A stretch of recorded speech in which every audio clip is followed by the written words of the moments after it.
ఏ తమ్ముడు ఇట్లా ఏందన్నా? ఏంటి తమ్ముడు రోజు ఈ రోడ్లోనే తిరుగుతావు? అసలు ఏ ఊరు మీద ఏం చేస్తావు అసలు? ఏ ఊరబ్బా? శ్రీకాకుళం, ఇచ్చాపురం, బరంపురం, కంచిలి, మందస, పలాస, కాశీబొగ్గ, ఒడిశా ఎప్పుడైనా వచ్చినారా మీరు? అసలు ఇన్ని ఊర్లు చెప్పినావు, నీకు విజయవాడలో పని ఏంటయా? సోలాపూర్ దుప్పట్లో, బిన్ని దుప్పట్లో, డోర్ కటన్లో, పరుపు కవర్లో, తరాడు కవర్లో, double card, triple card, single card Solapur అబ్బా.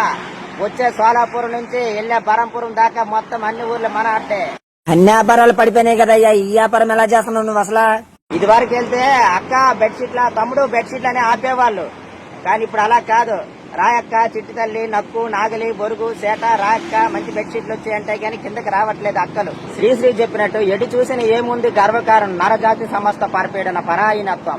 ఎటు చూసిన గౌరవ మర్యాదలు ఏమీ లేవు, చివరికి మిగిలేదు డబ్బు, ఆకాశంలో మబ్బు, మనిషికి జబ్బు. ఏముందబ్బా? ఎన్నాళ్ళున్నా కూటకే, ఎన్నాళ్ళు బ్రతికినా కాటికే, తింటే ఈ పూటకి, ఉంటే క్షణానికి, ఏ క్షణానికి పోతామో తెలదు. అడజని కాంచి భూమీశ్వరు డంబర సుంబి చిర జరిపటలు ముహుర్ ముహుర్ లొడత భంగ తరంగ మృదంగ నిస్వర నస్ఫుట నటననుకూల పరిపూల కలాప కలాపి జాలమును కటక చరుపుకరేను కరికట్టి సాలముల తమ్ముడు నీ దుప్పట్ల వ్యాపారం ఎంత చరిత్రలో అనుకోలేదు తమ్ముడు. సారీ నిన్ను అయ్యా ఆదో పెట్టుకుంటావా?